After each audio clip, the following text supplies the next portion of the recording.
Cabinet मंत्री अनिल कुमार से खास बातचीत। अनिल मंत्री ने कहा कि नो हेलमेट नो हाईवे पर पुलिस प्रशासन अच्छा काम कर रही है। नो हेलमेट नो पेट्रोल पर भी सरकार काम कर रही है, लेकिन लोगों को ज्यादा जागरूक होना पड़ेगा। मेरठ कपसांड कांड पर बोले मंत्री, किसी को भी बख्शा नहीं जाएगा, आरोपियों पर कड़ी कार्रवाई होगी। बांग्लादेश में हिंदुओं के नरसंहार पर बोले मंत्री, सरकार इस पर भी गंभीर है। पश्चिमी बंगाल में ईडी के कार्य में मुख्यमंत्री ममता बनर्जी के दखल पर बोले मंत्री, गलत है, एजेंसी को काम करने देना चाहिए। बिहार की तरह एनडीए ममता सरकार का सुपड़ा साफ करेगी। 2027 में यूपी बिहार की तरह तीसरी बार अपना परचम लहराएगी। मैरी मुर्काजी विधानसभा में 5वीं बार एनडीए की जीत होगी। यूपी सरकार के विकास कार्य लेकर जनता के बीच में जाएंगे। जितना काम जनता के लिए एनडीए ने किया, आज तक किसी सरकार ने नहीं किया। जनता दर्शन में जनता की समस्याओं को सुलझा रही है मंत्री अनिल कुमार। मुजफ्फरनगर से वंशिका सैनी की खास रिपोर्ट। मंत्री जी, बांग्लादेश में हिंदुओं पे अत्याचार हो रहे हैं, नरसंहार हो रहा है और सरकार खामोश बैठी है। लोग जो हिंदू संगठन है धरने प्रदर्शन भी कर रहे हैं, पुतले भी फूंक रहे हैं। क्या कदम सरकार का होगा? नहीं, सरकार खामोश नहीं है। देखो, जो हमारा देश है, जो हमारा भारत देश है, वो हमेशा मित्रता के भाव से दूसरे देशों के साथ में काम करता है।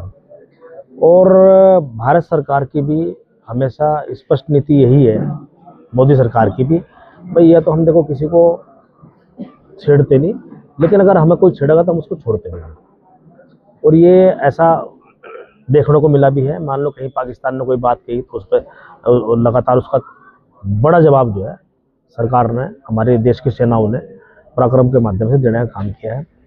ये निश्चित रूप से निंदनीय घटनाएं हैं जो बांग्लादेश में घट रही हैं। कुछ हिंदू समाज के लोगों के साथ वहाँ घटनाएं घटी हैं, कुछ लोगों की हत्या की गई है।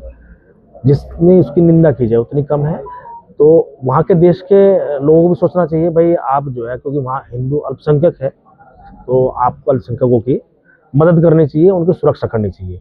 हिंदुस्तान में भी मुस्लिम समाज के लोग अल्पसंख्यक में आते हैं, लेकिन हिंदुस्तान में, हमारे भारत में जो भी सरकार है, सभी जो है मतलब जो है अल्पसंख्यक लोगों को पूरी मदद करने का काम करती है, उनको सुरक्षा देने का काम करती है। तो वही भाव उनको भी निभाना चाहिए। बाकी भारत सरकार की तरफ से निश्चित रूप से ये जो है बड़ा मसला है और पूरा भारत सरकार की, केंद्र सरकार के पूरा संज्ञान में है। जो इसमें उचित कार्रवाई हो सकती है पॉलिसी के माध्यम से, उसमें हो रही है, सरकार कर रही है। मेरठ में कपसाड़ में घटना हुई है दलित युवती के साथ, बड़ी निंदनीय घटना है, क्या कहना चाहिए? बड़ी घटना है, और क्योंकि इसमें उसकी लड़की की माता की भी डेथ हो गई, और जितनी उसकी निंदा की जाए उतना कम है। और जिस प्रकार जो बात सामने आई है कि मतलब जो है कुछ लड़कों ने लड़की का अपहरण कर लिया और उनकी लड़की की माँ की उसने बचाने की कोशिश की तो उसकी हत्या कर दी, ये बिल्कुल जघन्य अपराध है और पुलिस उसकी जांच कर रही है। लड़की बरामद बहुत जल्दी इसमें शायद हो गई है, हो जाएगी। और कल भी इसमें सख्त कार्रवाई हुई। इसमें जो भी मुलजिम सब सामने आए, जो तहरीर वादी पक्ष की तरफ से दी गई थी, उसमें जो है मुकदमा कायम हुआ है। और इसमें पुलिस जो है तत्परता से सख्त कार्रवाई, नजीरात्मक कार्रवाई इसमें करेगी। बांग्लादेश की अगर बात करें तो बंगाल के अंदर ममता बनर्जी मुख्यमंत्री है और जो हालात 2-3 दिन के अंदर आए हैं, ईडी पर कार्रवाई नहीं करने दी गई, फाइल हटा दी गई और बयानबाजी चल रही है ममता बनर्जी जी के द्वारा। क्या कहना चाहेंगे इस चीज़ पर? वो मसला देखो, वो जो है वेस्ट बंगाल का है और वहाँ जैसा मैंने भी मीडिया के माध्यम से देखा है, वो एजेंसियाँ जो वहाँ गई थी उनको जो है उनका सामना करने का काम मुख्यमंत्री जी ने किया है। मुझे लगता है ये शायद उचित नहीं है, ऐसा नहीं करना चाहिए। मान लो वो भी अपनी इनपुट के आधार पर जो केंद्रीय एजेंसी है वो कार्रवाई करती हैं, तो हमें उस कार्रवाई का सामना करना चाहिए। यदि हमारी कोई बात है तो हम उनका नियम अनुसार जो लीगल वे है, उसके लीगल वे से मूव करके हमें उसका जवाब देना चाहिए। अब उनके साथ मान लो हाथापाई करना, फाइल उठाना, वो मेरे हिसाब से उचित नहीं है और एक मुख्यमंत्री जी के साथ शोभा भी नहीं देता है। उरगाजी के अंदर एक घटनाक्रम चल रहा है, उरगाजी के अंदर एक घटनाक्रम चल रहा है, विधानसभा है, मुकदमेबाजी को लेकर बीजेपी क्या है? क्या मुकदमेबाजी काहे का चल रहा? किसका मुकदमा? ब्लॉक पर नहीं, ब्लॉक प्रमुख के खिलाफ कोई मुकदमा नहीं काम हुआ। कहाँ हुआ ब्लॉक प्रमुख के खिलाफ कोई मुकदमा नहीं? 2027 के चुनाव को लेकर क्या समझते हैं? 27 में एनडीए की सरकार बनेगी और 2/3 बहुमत से, बड़े बहुमत से बनेगी। जो मैंडेट बिहार में लोगों ने दिया है ना, उससे बड़ा मैंडेट जो है उत्तर प्रदेश में आएगा। और गाजी सीट को लेकर आश्वस्त है? 100% आश्वस्त हैं भाई। लोगों को, हम लोग, जो लोगों ने हमें जिम्मेदारी दी, हम उस जिम्मेदारी को 15-20 साल से निभा रहे हैं। लेकिन अब भी हम लोग सरकार में हैं और उस जो जिम्मेदारी जनता ने, हमारे नेताओं ने हमें दी है, उस जिम्मेदारी को ईमानदारी निष्ठा से निभा रहे हैं। लोगों की सेवा कर रहे हैं। बाकी लोगों के बीच में जाएंगे, अपने काम को लेकर उनके बीच में जाएंगे। जो हम लोग रात दिन सम्मान करते हैं, उस सब बातों को लेकर लोगों के बीच में जाएंगे। 5वां चुनाव मेरा होगा इस बार और मुझे पूर्ण विश्वास है कि पूर्व की भांति लोग आशीर्वाद देंगे। मंत्री जी,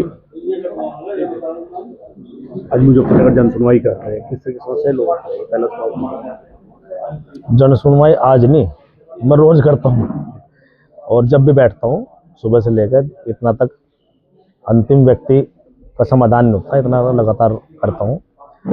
और मेरे रूटीन में पिछले 20 साल से है कि लगातार जो है लोगों की मदद करते हैं और सब, मतलब जो है सभी लोग आते हैं, सभी समाज के लोग आते हैं और सभी के विषय, जो भी विषय रहते हैं उनके व्यक्तिगत हों, किसी का सामाजिक है, किसी व्यक्तिगत पर्सनल, किसी शासन के है, कोई तहसील का है, किसी का SDM का है, किसी का DM का है, जैसा भी हो उसका उचित समाधान करने की कोशिश करते हैं। संबंधित अधिकारी को निर्देश देते हैं उसमें। अच्छा, मुजफ्फरनगर की अगर बात करें, सड़क दुर्घटनाओं में तो पिछले वर्ष 237 मौतें हुई हैं। पुलिस ने अभियान चलाया नो हेलमेट नो हाईवे, तो सरकार का किस तरह के दिशा निर्देश रहेंगे? क्या आप अपील करना चाहते हैं? नहीं, सरकार का तो पहले से ही है। सरकार की तरफ से तो स्पष्ट गाइडलाइन है, पेट्रोल पंप वालों को स्पष्ट गाइडलाइन है कि नो हेलमेट तो नो पेट्रोल, पहले से भी है। लेकिन फॉलो जो है उसमें दोनों तरफ से कमी रहती है। मतलब वैसे तो हर व्यक्ति को, अगर कोई मोटरसाइकिल लेकर चलता है, स्कूटर मोटरसाइकिल लेकर चलता है, तो उसको निश्चित रूप से हेलमेट लगा के चलना चाहिए। लेकिन आदमी उसमें आलस भी करता है, कई तरीके से करता है, जो नहीं करना चाहिए, क्योंकि ज़िंदगी से, जीवन से बड़ी कोई चीज़ नहीं है। तो इसमें सभी लोग, प्रशासन भी चाह रहा है, हमारे जनपद के प्रशासन ने भी इसमें अपील की है, तो हम लोगों को उसको फॉलो करना चाहिए। और भी जिम्मेदार लोग, कई संगठन के लोगों ने कहा है कि भाई आप सभी लोग हेलमेट लगा के चलें, कार में बेल्ट लगा कर चलें, ये हमारी सुरक्षा की बात तो है, तो उसको हमें फॉलो करना चाहिए। मेरी भी अपील है उन सभी लोगों से कि सभी लोग जो है, जितने भी हमारे छोटे वाहन वाले हैं, स्कूटर मोटरसाइकिल वाले हैं, सभी लोग हेलमेट लगा के चलें। जो हमारे लोग कार ड्राइव कर चलते हैं, वो बेल्ट लगा कर चलें। तो जीवन से बड़ी कोई चीज़ नहीं है। सबसे कीमती जीवन ही कीमती है इंसान के लिए। और क्योंकि जब आप घर से बाहर जाते हो तो आपके जो पीछे परिवार होता है ना, वो भी कहीं ना कहीं